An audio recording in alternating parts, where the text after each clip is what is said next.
साथियों नमस्कार। मैं निर्भय कुमार सिंह फिर हासिल।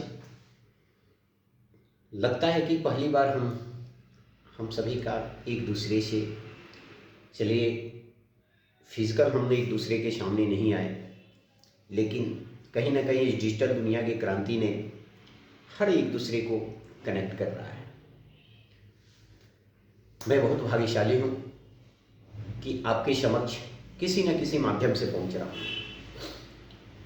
साथियों, फिर मैं चाहता हूं कि थोड़ा अपनी कंपनी के संदर्भ में, अपनी संस्थान के संदर्भ में आप लोगों से थोड़ा चर्चा करूं। क्षमा चाहता हूं, आपका ज़्यादा समय मैं नहीं लूँगा। बहुत कम समय में आप लोगों के साथ में अपना चर्चा करना चाहूँगा। साथियों, फिरहा की स्थापना के पीछे सबसे बड़ा राज है कि फिरहा को आखिर क्यों स्थापित किया गया, फिरहा का आखिर उद्देश्य क्या है। साथियों, फिरहा का उद्देश्य बहुत सिंपल सा है। फिरहा की स्थापना के पीछे की राज था क्योंकि आज के हमारे लंबे समय का एक एक्सपीरियंस अनुभव रहा कि मार्केट में कंपटीशन के बीच कहीं ना कहीं पारदर्शिता की बहुत बड़ी कमी है, ईमानदारी की बहुत बड़ी कमी है, लोगों में ज्ञान की बहुत बड़ी कमी है। देखिए, 50 साल, 40 साल, 30 साल खानदानी आजकल के एक्सपीरियंस अनुभव से नहीं होता। उस अनुभव को एक प्रैक्टिकल अनुभव की बहुत ज़रूरत होती है, और वो प्रैक्टिकल अनुभव साथियों एक दूसरे से मिलने, समझने, रात दिन के अध्ययन से प्राप्त होता है। मैं रोज सीखता हूँ, एक बच्चे की तरह सीखता हूँ। कहा जाता है ना, सीखने का उम्र नहीं होता है, और मैं एवरीडे सीखता हूँ और कोई ना कोई बहुत बड़ी सीख देकर हमें जाता है। हमारे प्रबंधन टीम में जितने भी हमारे साथी जुड़े हुए हैं, सभी हमारे साथी एक न एक क्षेत्र में अच्छे गुणवान हैं, जिनसे डेली हमें भी सीखने को कुछ ना कुछ मुझे मिलता है। साथियों, आप लोग के समक्ष सबसे पहला ये बताना है कि आखिर क्यों हम आपके साथ आज वीडियो को लेकर आए हैं, ताकि आप लोगों से रहे। साथियों, आज भी जो सबसे पहला जो हमारा एक है कि मकसद नंबर 1 की फिरहा का उद्देश्य सबसे पहले लेकर आपको बता दें। साथियों, फिरहा की स्थापना के पीछे उद्देश्य है कि आपको बेहतर से बेहतर प्रोडक्ट कम सस्ते रेट पर लेकर आना। दूसरा जो हमारा सबसे बड़ा उद्देश्य है साथियों, कि आप लोगों को, जो हमारे जितने भी साथी है, बिजनेस साथी है, ठीक है, बिजनेस अपना स्टार्ट तो कर लिए, लेकिन आज भी प्रोडक्ट के प्रति नॉलेज की कहीं ना कहीं कमी होने के कारण कोई ना कोई उनको हमेशा उनके साथ चीटिंग कर रहा है, उनके वर्षों की जमा पूंजी के साथ खिलवाड़ कर रहा है। उससे होता है एक ज्ञान की कमी के कारण, प्रोडक्ट के नॉलेज की कमी के कारण ये सब समस्याएं उत्पन्न होती है। साथियों, अभी जो मैंने देखा, बहुत ऐसे शॉपकीपर्स हैं, अच्छे बहुत बड़ा इंफ्रास्ट्रक्चर लगा चुके हैं। इंफ्रास्ट्रक्चर तो उन्होंने बहुत खर्च कर चुके हैं, लगभग करोड़ों रुपया उनके इंफ्रास्ट्रक्चर पे खर्च हो गया, बहुत बड़े शोरूम बना चुके हैं, लेकिन सेल्समैन से लेकर हर जगह कहीं ना कहीं एक प्रैक्टिकल ज्ञान की कारण मारे जा रहे हैं। प्रैक्टिकल ज्ञान की कमी के कारण उनके साथ कोई ना कोई आकर ठगैती करके चला जाता है। और हमारे भारत में एक कहानी बहुत मजबूत है कि हमारे इंडिया में जितने ऑनेस्ट नहीं है, उससे ज़्यादा ठगैती करने वाले होते रहते हैं। और कोरोना ने ठगैती करने वालों की संख्या इतनी बढ़ा दी है कि हर रिटेलर परेशान है। जिस रिटेलर से बात कीजिए, सभी रिटेलर का एक ही जवाब होता है, हम कैसे विश्वास करें, हमारे साथ तो वो पैसा एडवांस दे दिया और ठगैती कर गया। साथियों, सबसे पहला चीज़ कि इस चीज़ को आपको समझना पड़ेगा, हर चीज़ को देखना पड़ेगा, व्यक्ति को जानना पड़ेगा कि आखिर ठगैती करने के पीछे कौन है, ठगैती करने वाले क्यों कर रहे हैं। अगर कोई ठगैती किया तो उस पर आपने लीगल एक्शन क्यों नहीं लिया। अगर कोई आपका पैसा ले लिया और पैसा लेकर आपको माल नहीं भेजा तो आप चुप क्यों रह गए, क्यों नहीं आप उस पर लीगल एक्शन लिए, उस पर कार्रवाई क्यों नहीं किए। आप जाइए, उस पर कार्रवाई करिए, कानूनी कार्रवाई करिए। फिर कहेंगे मैं इस पचड़े में नहीं पड़ता। अगर इस पचड़े को जिसको आपने नाम दिया है, तो आप ठगैती को बढ़ावा दे रहे हैं। वो आज आपके साथ ठगैती किया है, कल दूसरे के साथ ठगैती करेगा, अनगिनत निर्दोष को अपना शिकार बनाते रहेगा। साथियों, नंबर 2, आपसे मैं एक कहना चाहता हूँ कि आखिर वो लोग ठगैती करते क्यों हैं। ठगैती इसलिए करते हैं कि वो समझ जाते हैं कि ये व्यक्ति ऐसा है जिसको आसानी से हम ठग सकते हैं। तो पहले अपने आप को अपडेट कीजिए, समझिए, जानिए, उसकी पूरी हिस्ट्री लीजिए। दूसरा, कभी भी किसी के सेविंग अकाउंट में पैसा ट्रांसफ़र नहीं करिए। कितना भी सिचुएशन कठिन आ जाए, कितना भी आपके पास इमरजेंसी आ जाए, लेकिन किसी के सेविंग अकाउंट में पेमेंट ट्रांसफर ना करिए। दूसरा, बिना जीएसटी का काम नहीं करिए। बिना जीएसटी का काम करेंगे तो आप लीगल एक्शन उस पर नहीं ले पाएंगे। अगर जीएसटी बिल उससे लेते हैं और उसके कंपनी अकाउंट में अगर पेमेंट आप ट्रांसफ़र करते हैं, तो वो चीटिंग करके कहीं भी आराम से नहीं बैठ सकता, क्योंकि अगर आपने उसके ऊपर लीगल एक्शन ले लिया तो उसके ऊपर पेनल्टी लगेगी, कोर्ट कठिन से कठिन और सरकार उसको सजा दिलाएगी। इसलिए जीएसटी जरूरी होता है। जीएसटी अकाउंट में ही ट्रांसफर करें, जीएसटी नंबर के साथ उसके करंट अकाउंट में ट्रांसफर करें, कोई आपके साथ चीटिंग नहीं कर सकता है। नंबर 2, फिरहा का उद्देश्य हम आपको देखिए क्यों ये सब चीज आपको बता रहे हैं। आपके बताने के पीछे मेरा सबसे बड़ा मकसद है कि मेरे साथी मजबूत हो सके, पारदर्शिता के साथ काम कर सके, मेरे साथियों के साथ कोई चीटिंग नहीं कर सके। एक व्यवसायी मेरे लिए बहुत इंपॉर्टेंट है। अगर आपके साथ चीटिंग होता है, अगर आप आर्थिक रूप से कमजोर होते हैं तो फिरहा कमजोर हो रहा है। क्षमा चाहते हैं, आपके साथ फिरहा काम नहीं कर रहा है। इसका मकसद नहीं कि व्यवसायिक रिश्ते हमारे साथ आपके नहीं है। फिरहा काम आपके साथ करे या ना करे वो आपकी व्यक्तिगत स्वतंत्रता है, आप फिरहा से करें या किसी से करें। लेकिन आपके साथ अगर कोई चीटिंग करता है तो फिरहा को जरूर दुख होता है कि एक अच्छे हमारे भारतीय व्यवसायी साथी के साथ कोई ना कोई ठगैती कर रहा है, जो उस ठगैती करने वाले के विरुद्ध सत्य से सख्त कार्रवाई होनी चाहिए। क्षमा चाहते हैं साथियों, हम दूसरे मुद्दे पे अब आते हैं। नंबर 2 कि आखिर प्रोडक्ट नॉलेज के प्रति क्या होता है कि सबसे ज़्यादा ठगैती होता है प्रोडक्ट नॉलेज की कमी के कारण। व्यवसायिक साथियों, आप लोग को सबसे पहले अपना जो भी रिटेल स्टोर सब चीज़ शुरू करते हैं, लेकिन उससे पहले प्रोडक्ट का नॉलेज जरूर लीजिए कि प्रोडक्ट का नॉलेज क्या होता है। आज भी देखिए मेरे पास ऐसे ऐसे कॉल आते हैं कि सुनकर मैं हतप्रभ हो जाता हूँ। बहुत ऐसे बड़े व्यवसायी करोड़ों में व्यवसाय करते हैं, वो कहते हैं कि नहीं ये रेयॉन की कुर्ती हमें वहाँ 150 रुपये की मिल रही है, ये रेयॉन की कुर्ती वहाँ 250 की मिल रही है, वहाँ 350 की मिल रही है। रेयॉन तो है, वो भी लाल है, वो भी पीला है, वो भी काला है, उस पर भी वर्क हुआ है, एम्ब्रॉयडरी हुआ है, वो क्यों महंगा दे रहा है, एक ही सस्ता दे रहा है। साथियों, दो चीज़ होता है सस्ता और महंगा में, नो डाउट कि सस्ता और महंगा का सबसे बड़ा कारण एक होता है नंबर 1 कि अगर आप इंफ्रास्ट्रक्चर आपका मेट्रो सिटी में बड़े बड़े अगर मार्केट प्लेस में सूरत में, अहमदाबाद में, दिल्ली में, कलकत्ता में है तो वहाँ पे महंगा होना लाजमी है, क्योंकि उनके रेंट बहुत ज़्यादा है, उनका इंफ्रास्ट्रक्चर का खर्च बहुत ज़्यादा है। तो क्या करेंगे, अगर 20 एम्प्लॉई रखे हैं वहाँ सेल्स का सब चीज़ रखे तो कहाँ ले जाएंगे, प्रोडक्ट पे ही रखेंगे तो प्रोडक्ट कॉस्टली होगा। इसके विषय में इंटरप्रेन्योर्स जितने भी हैं, नए नए कम कम उम्र की जितने उद्योगपति लोग, शुरू उद्यमी लोग आ रहे हैं मार्केट में, उन लोगों ने इसका निचोड़ निकाला कोरोना के बाद कैसे हम फाइट करें। उन लोगों ने मेट्रो सिटी से शिफ्ट टू छोटे स्मॉल सिटी में जाना शुरू किया। मेट्रो सिटी में अगर उनका 2 लाख रेंट लगता था तो स्मॉल सिटी में उनको 20,000 रेंट में मिल जा रहा है ऑफिस। यानी सीधे देखिए बचत 90% यहाँ सेविंग कर ली है। फैक्ट्री का जो कॉस्ट अगर बड़े मार्केट में अगर फैक्ट्री लगाते हैं तो फैक्ट्री लगाने को 4 से 5 लाख रुपया मंथली अगर उनको रेंट देना पड़ रहा है, तो अगर वो छोटे शहर में आते हैं, छोटे शहर में अपना उद्यम शुरू करते हैं तो यहाँ भी 90% वो सेविंग करते हैं साथियों। तो ये बहुत बड़ा कारण है कि प्रोडक्ट का कॉस्टिंग तब घटता है जब आप छोटे शहर की तरफ मूव करेंगे। बड़े शहर में कॉस्टली होता है, छोटे शहर में अगर किसी उद्यमी से आप किसी बड़े बिजनेसमैन या किसी कंपनी से संपर्क करते हैं तो आपका कॉस्टिंग का इम्पैक्ट बहुत पड़ता है। वो सस्ता मिल जाएगा, बढ़िया चीज़ सस्ता मिल जाता है, जो बड़े बड़े शहरों में आपको नहीं मिलता। कॉस्टिंग डिपेंड ऑन इंफ्रास्ट्रक्चर का जो खर्च होता है वो प्रोडक्ट पे आता है। दूसरा चीज़ रह गया कि आपके प्रोडक्ट पे कॉस्टिंग की सवाल। साथियों, प्रोडक्ट की कॉस्टिंग हम चूंकि बहुत तेजी से इसलिए बता रहे हैं कि कम से कम समय में आपको बहुत तेजी से सब चीज़ों का थोड़ा थोड़ा सा नॉलेज दे देंगे ताकि आपके साथ कोई ठगैती नहीं कर सके, कोई आपके साथ चीटिंग नहीं कर सके, इसलिए मैं आपको बताना चाहता हूँ। साथियों, दूसरा जो सबसे बड़ा चीज़ है B2B होता है कि बिजनेस टू बिजनेस आने के बाद B2B मार्केट प्लेस ने मार्केट में बहुत बड़ा क्रांतिकारी परिवर्तन ला दिया। इस क्रांतिकारी परिवर्तन के बीच 90% चीटर घुस गए। कहा जाता है ना, भीड़ के साथ जब भीड़ चलती है ना तो आप देखिए मंदिर जाएंगे, मस्जिद जाएंगे, गुरुद्वारे, सब जगह एक ही चीज लिखा रहेगा, जेब कतरों से सावधान। तो बिजनेस में भी बहुत जेब कतरे आ गए हैं। जितने बड़े बड़े सोशल मीडिया है उसकी मार्केट प्लेस में जाए तो 90% जेब कतरे आए हैं, उसमें मेल और फीमेल दोनों जेब कतरे भरे हुए हैं। तो नो डाउट ये आपको खुद समझना है। फोटो दिखाएंगे किसी और ओरिजिनल का, क्वालिटी और कपड़ा देंगे एकदम थर्ड क्लास के लोकल का।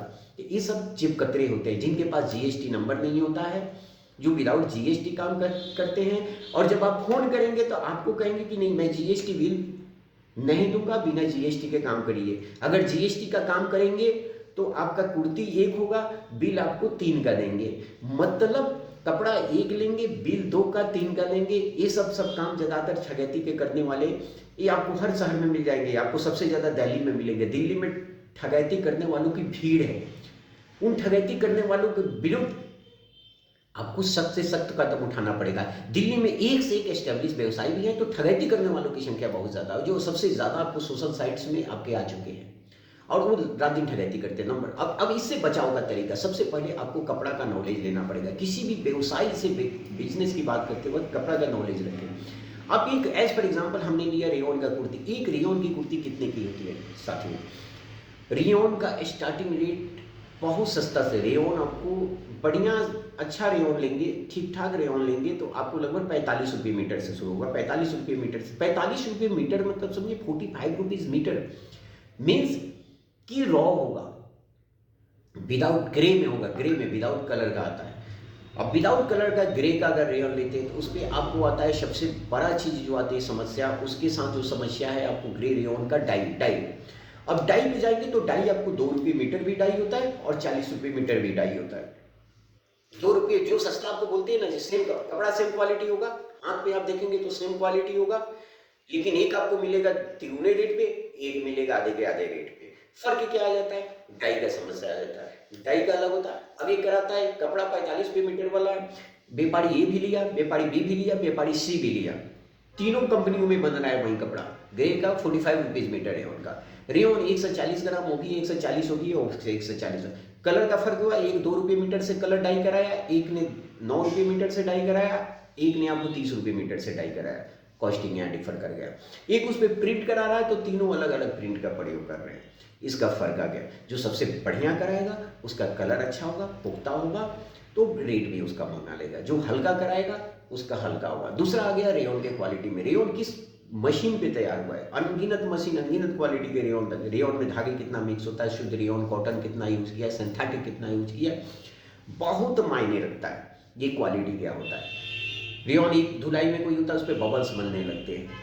कुछ दाम पे 14 के 140 ग्राम बोलेगा, लेकिन उस बेचने वाले व्यापारी को भी पता नहीं होता कि 140 ग्राम होता है क्या, 14 केजी क्या होता है। स्क्वायर मीटर में उसका वेट किया जाता है, फिर उसका वेट किया जाता है, वेट करके उसको निकाला जाता है कितना है 140 ग्राम। जितने आपको 140 ग्राम के 99% स्टोर पे आप जाकर माल देखेंगे 140 ग्राम रेयन का नहीं होता है, बड़े बड़े स्टोर में आपको नहीं मिलेंगे, क्योंकि वो बाद में ले लेते 140 ग्राम। बेचने वाले को भी मेजरमेंट और उसका वेट का प्रॉपर नॉलेज नहीं होता है साथियों। तो इस सबका नॉलेज होना बहुत जरूरी है। आप जिससे भी बार्गेनिंग कर रहे हैं, बार्गेनिंग से पहले आपको नॉलेज होना चाहिए। इस सब का यही काम है। फिर हर को ट्रेनिंग देता है, सिखाता है। आप मेरे साथ व्यवसाय करें या न करें ये महत्व नहीं रखता, महत्व ये रखता है कि आप एक मेरे भारतीय साथी हैं और आपको अपडेट करना मेरा जरूरी है कि आपके साथ कोई चीटिंग नहीं करे। जब आप अपडेट रहेंगे, आपको हर जानकारी रहेगी, तो कोई आपके साथ चीटिंग नहीं करेगा। आप 2 रुपया कमाएंगे तो 2 रुपया से गवर्नमेंट को टैक्स देंगे, गवर्नमेंट को टैक्स जब हम लोग देंगे तो उससे सभी भारतीयों को किसी न किसी रूप में सहयोग मिलता है। यही फेरा का उद्देश्य है कि आपको हर रूप में अपडेट करना। अब आगे कपड़े की क्वालिटी। कपड़े की क्वालिटी के बाद आ जाता है उसके बाद स्टिचिंग। स्टिचिंग कैसा किया गया, किस मशीन से किस तरह का हुआ, धागे कौन सा प्रयोग हुआ, धागे में कितने mm पे टाके लगे हुए हैं, मालूम चलता है। ये सब चीज बहुत मायने रखता है। इंटरलॉक में कौन सा धागे है, कितने में पे इंटरलॉक का किया गया, बहुत मायने की कॉस्टिंग में हर चीज का रखा जाता है। कितना थ्रेड वर्क जो आप करते हैं, एम्ब्रॉयडरी वर्क करके कुर्ती लेते थे, एम्ब्रॉयडरी वर्क में धागे का बहुत इंपॉर्टेंस है। एक एम्ब्रॉयडरी वर्क हो जाएगा बढ़िया से, फुल कुर्ती का एम्ब्रॉयडरी वर्क आपको लगभग 50-60 रुपया में भी होगा, एक 250 से 300 रुपया में फुल एम्ब्रॉयडरी का वर्क होगा। इसका इंपॉर्टेंट रखता है कि उसमें धागे कौन सा प्रयोग किया गया। जितना बेहतर धागे होगा, जितना अच्छा सा फिनिशिंग होगा, उतना ही ज़्यादा कॉस्टली होगा। बहुत ही सब चीज़ों का नॉलेज रखना साथियों जरूरी है, तो ताकि आपको बार्गेनिंग करते वक्त ये सब चीज़ों का नॉलेज हो रहे। ये कुर्ती है। दूसरा आ जाते हैं कॉस्टिंग पे। जब आप एक होलसेलर से खरीदते हैं, मैन्युफैक्चरर, देखिए मैन्युफैक्चरर से होता है कॉस्टिंग निकाला जाता है, कॉस्टिंग के बाद आता है होलसेलर। होलसेलर क्यों आपको महंगा देता है? आप मेट्रो सिटी में बड़े बड़े राजधानी में जब जाते हैं खरीदारी करने, सूरत हो गया, अहमदाबाद हो गया, दिल्ली हो गया, कलकत्ता हो गया, जो बड़े बड़े होलसेलर बैठे हैं, वही कुर्ती क्यों देती है आपको? एक कुर्ती पे कम से कम उनका फिक्स है, एक कुर्ती पे 100 से 200 रुपया, 250 रुपया, 300 रुपया प्रॉफिट रखते हैं। यानी मार्जिन, मिनिमम मार्जिन उनका 30% से कम नहीं होता। किसी कुर्ती पे 30% से कम मार्जिन नहीं लेते, जबकि कहने को वो बोलते हैं कि हम मात्र 25 रुपया 50 रुपया पे काम करते हैं। कारण क्या होता है? क्योंकि उनका वो मार्जिन लेना भी जरूरी है, क्योंकि उनका जो इंफ्रास्ट्रक्चर है बहुत कॉस्टली होता है। 2-2 लाख 4-4 लाख रुपये मंथली पे वो दुकान चलाते हैं। स्टाफ की सैलरी 25-25 हज़ार रुपया है। अगर 25 रुपया कुर्ती पे काम करेंगे तो कहाँ जाएंगे? लेकिन यदि वही आप किसी छोटे शहर के अगर मैन्युफैक्चरर से काम करते हैं तो वो रेयन उतना ही रेट पे, वो कॉटन उतना ही रेट पे, वो कॉटन फ्लेक्स उतना ही रेट पे, वो सिंथेटिक, वो जो भी आइटम है जिस रेट पे वो मेट्रो वाला खरीद रहा है, उससे ज़्यादा से ज़्यादा 2 रुपया 3 रुपया मीटर इसको महंगा पड़ेगा। इससे ज़्यादा डिफरेंसेस नहीं होता है, बस इतना ही का डिफरेंसेज आएगा। लेकिन कॉस्टिंग में जो वहाँ मेट्रो सिटी में बड़े शहर में आप जाकर व्यवसाय करते हैं, दिल्ली, कलकत्ता, मुंबई में, जहाँ अगर वो जो चीज़ आपको मिलेगा उससे कम 20 से 30% सस्ता आपको छोटे शहर के मैन्युफैक्चरर दे देता है। फिनिशिंग का जहाँ तक सवाल हुआ, फिनिशिंग में भी कोई ये समझौता नहीं करते, छोटे मैन्युफैक्चर भी अच्छे से काम कर रहे हैं, अच्छे से सब चीज़ फिनिशिंग कर रहे हैं, सब चीज़ बेहतर कर रहे हैं। नॉलेज आपका है कि क्या चीज़ में कितना प्रयोग किया, कैसा प्रयोग किया, डाई कैसा है, प्रिंट कैसा है, क्वालिटी कपड़े का कैसा है, ये आपको खुद पहचानना है। चूँकि हमने शुरू अपने संस्थान को शुरू करने के लिए भारत की अनगिनत कंपनीज में मैं विजिट किया, व्यक्तिगत जा जाकर उनके कपड़े की क्वालिटी, मशीन से लेकर कलर, डाई, हर चीज़ का नॉलेज लिया, कैसे क्या होता है। लेकिन ज़्यादातर आज व्यापारी साथियों से मैंने बात किया, हर जगह से, आज तमिलनाडु से लेकर जम्मू तक, लगभग भारत के सभी राज्यों में अनगिनत डिस्ट्रिक्ट में उपलब्ध स्टोर चला रहे व्यवसायी साथियों से बात हुई, अच्छे अच्छे बुटीक से लेकर हर जगह मैंने बात किया। बात एक ही नॉलेज है, 90% को क्वालिटी के संदर्भ में जानकारी नहीं है, जबकि 5-5 करोड़ का स्टोर लेकर बैठे हैं, क्वालिटी की जानकारी नहीं है, जिस कारण चीटर, ठगैती करने वाले लोग उन्हें ठगैती कर रहे हैं। तो नॉलेज जरूर गेन कीजिए साथियों, आप लोगों से बार बार निवेदन है, प्रोडक्ट का नॉलेज गेन कीजिए। प्रोडक्ट का अगर नॉलेज आप गेन नहीं करेंगे, जानकारी नहीं लेंगे, चीटर चीटिंग करते रहेंगे, कभी भी भूलेगा। अभी कितने साथियों का मेरे पास फोन आता है कि मैंने यहाँ से खरीदारी किया, वहाँ से खरीदारी किया, देखिए ना पर्सनल अकाउंट में पैसे बोला डाल देने को, अब माल भी नहीं भेज रहा है, सुन नहीं रहा है, मैं क्या करूँ। देखिए साथियों, मैं क्या कर सकता हूँ, पैसा आपने दिया, फाइट आपको करना है, जीवन का जंग आपको लड़ना है। कोई अगर आपके साथ चीटिंग करता है, मुझे बहुत दुख होता है कि बहुत मेहनत के बाद 2 रुपये कोई व्यक्ति कमाता है और कोई लुटेरे मार्केट में बैठे उनके साथ चीटिंग कर रहे हैं। फाइट आपको करना है, इन लुटेरों के विरुद्ध फाइट करना है, उनके विरुद्ध कानूनी कार्रवाई करने का पूरा आपको हक है। आप GST बिल पे काम करें और उनके करंट अकाउंट में पैसा ट्रांसफ़र करें और फिर उनके ऊपर लीगल नोटिस दें, कोई उनको नहीं बचा पाएगा।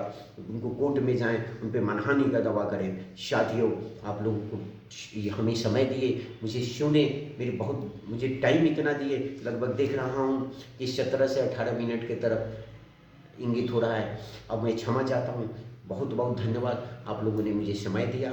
ठीक है, आप फिर के साथ काम करें या ना करें, लेकिन एक चीज़ जरूर ध्यान रखिएगा कि आपके परिवार के पूरे सब का बहुत मेहनत का पैसा है, किसी लुटेरे को ये पैसा मत दीजिएगा। उसके कंपनी का पूरी छानबीन कर लीजिएगा, उसके सिर्फ करंट अकाउंट में पेमेंट दीजिएगा और GST से बिल कराइएगा, कभी आपके साथ चोरी नहीं करेगा। साथियों, धन्यवाद, नमस्ते।